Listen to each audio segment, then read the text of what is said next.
Welcome to the Lead Every Day show. Our mission is to see a world well led.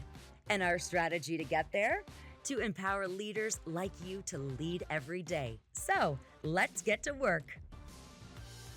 What do you do if your leader has control issues?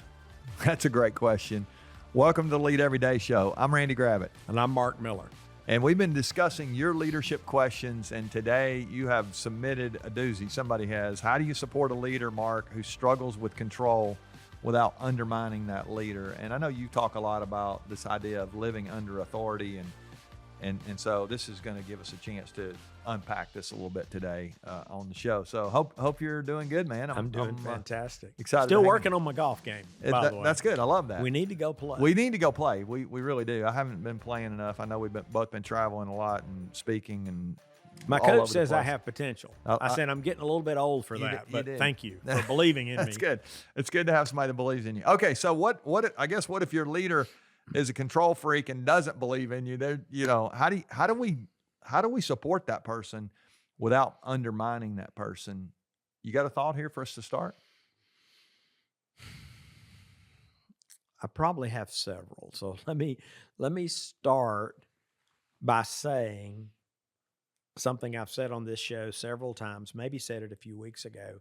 I have always assumed, at least for decades, I have assumed that one of my primary roles, not my only role, one of my primary roles is to help my leader be wildly successful. Mm-hmm. And I think if you'll start there with that mindset, it may open some possibilities that you might not have previously considered. So if the leader is controlling, I think you've got to understand, again, I will make something up because there are an infinite number of ways this could play out. And we don't understand the context. And we don't have context here. You said but that a few weeks ago. Let's pretend that by controlling, the leader is limiting the number of leaders he or she can develop. Because one way you develop leaders is to give them the opportunity to lead. And so if you're this leader and I can forge an alignment with you that, hey, one of the things that you're trying to do is grow more leaders. And if you'll say yes to that, then I can say, hey, here's a strategy. Why don't we take this project, AKA that you won't let go of, take this project and give it to this leader or give them a piece of it, and you can be their coach or you could be their mentor, you could be their guide. But let's let them run with it. So if I'm really trying to help you be successful, I need to figure out what matters to you, what's important to you, and then try to facilitate that with ideas and strategies and tactics. So I think that's my first pass at a controlling leader. Yeah, I when I saw this question, the word undermining here, and it's a little bit to your authority statement that you made, but no matter what my leader does, I want to start with, I will never undermine my leader. That goes back to, like, I'm here to help them be successful. And so I would say, let's start there. I would also say that if I can't support my leader and I get to a point where I'm just going to undermine my leader and I can't live under authority, I need to have the integrity to leave. That's the way I would answer that. I mean, I don't want to go down that road at all. But I do want to give the person permission. And I heard somebody say one time, you can fire your boss. Mm-hmm. Like, well, I won't have a job. Well, you get to hire another boss. You get to go work somewhere else. So if you can't work for somebody because they're controlling, that's a whole different issue here than what we're talking about. But I think sometimes I will say to the leader who maybe struggles with control, which is not really what the question's about, but it's what's causing the question. It's not your job to do somebody else's job. If you're the leader, it's your job to lead. It's not your job to have, let's say I've given you something to do and I don't like the way you're doing it. And I look at it and go, well, it's just easier for me to go ahead and do it. And I put my hands back in it. I think that happens all the time. Sure. I have people tell me that. And that's not what we want. If I'm Now, if it's a power thing, or I've got to, I want to be noticed, or there's all kind of issues that could be a part of this question. Well, you know who gets noticed? Leaders that consistently get results get noticed. And if you'll tap into the hearts and the minds and the passions the brains of your team, you'll produce more results. That's right.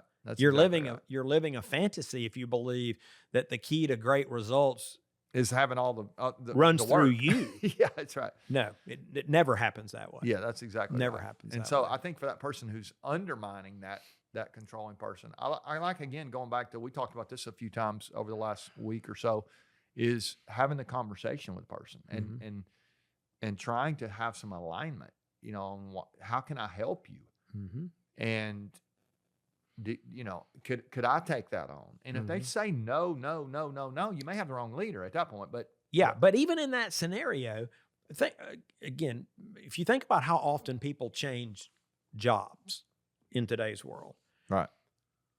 Again, the data fluctuates, but the last information I saw said that folks are going to have 12 jobs. Yeah, it's wild.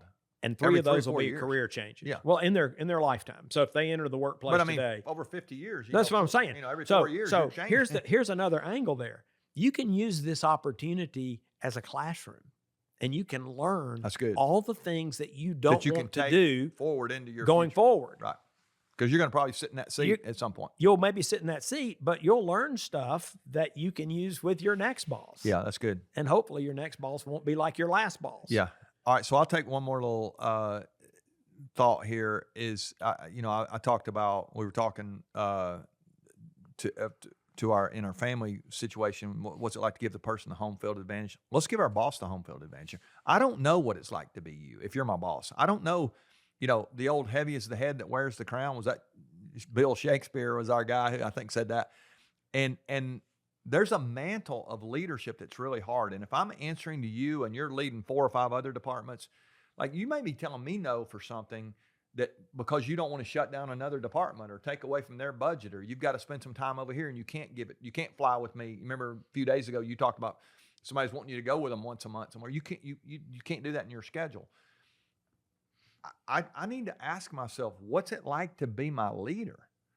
And what's it like to have the pressure that they have and the responsibility that they have? Because I don't have that. I have what I have, and there's things my team may not understand about what's going on with me. But I think it's very like my first thought wouldn't be, how do I undermine this person? It might be, how do I understand this person? And so let's have a conversation about that. And again, it goes back a little bit to what you're talking about. How can I help you? Because I'm here at, really, I have a job because you thought I needed to be on your team, or you have a job because I thought, this guy thought, whatever. I mean, that's a new way to maybe frame that up. It's like, rather than undermining, how do I understand them and really help them? And I think we're on our way to a better place. And if we can't get there at that point, you need to do something else. You're going to do 12 things in your career. Now it's time for one. I talked to somebody just recently who is about to apply for a transfer. Back to your firing your boss. It's tragic. I won't go into the details here, but they're about to request a transfer within their company to another department. They love the work they're doing, but they cannot work for the leader. Yeah. And they've realized that in their spirit. Yeah.